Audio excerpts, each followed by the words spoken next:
یہ بوڑھا کون ہے؟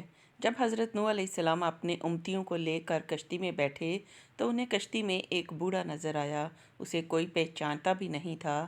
آپ نے ہر چیز کا جوڑا جوڑا کشتی میں بٹھایا تھا مگر وہ اکیلا تھا۔ لوگوں نے اسے پکڑ لیا۔ وہ حضرت نوح سے پوچھنے لگے کہ یہ بوڑھا کون ہے؟ حضرت نوح نے اس سے پوچھا، بتاؤ تم کون ہو؟ وہ کہنے لگا، جی میں شیطان ہوں۔ آپ نے سن کر فرمایا، تو اتنا چالاک بدماش ہے کہ کشتی میں آ گیا۔ کہنے لگا، جی مجھ سے غلطی ہو گئی ہے، اب آپ مجھے معاف فرما دیں۔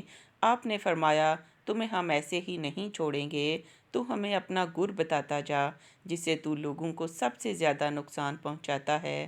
کہنے لگا، جی میں سچ سچ بتاؤں گا، البتہ آپ وعدہ کریں کہ آپ مجھے چھوڑ دیں گے۔ آپ نے فرمایا، ٹھیک ہے، ہم تمہیں چھوڑ دیں گے۔ وہ کہنے لگا، میں دو باتوں سے انسان کو زیادہ نقصان پہنچاتا ہوں، حسد اور ہرس۔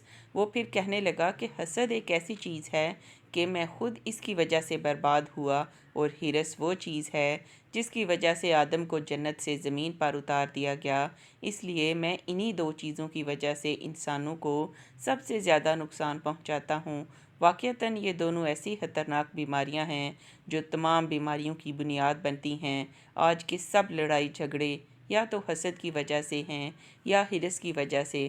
حاسد انسان اندر ہی اندر آگ میں جلتا رہتا ہے، وہ کسی کو اچھی حالت میں نہیں دیکھ سکتا۔ دوسرے انسان پر اللہ تعالیٰ کی نعمتیں ہوتی ہیں اور حاسد کے اندر مروڑ پیدا ہوتے ہیں کہ وہ اچھی حالت میں کیوں ہیں۔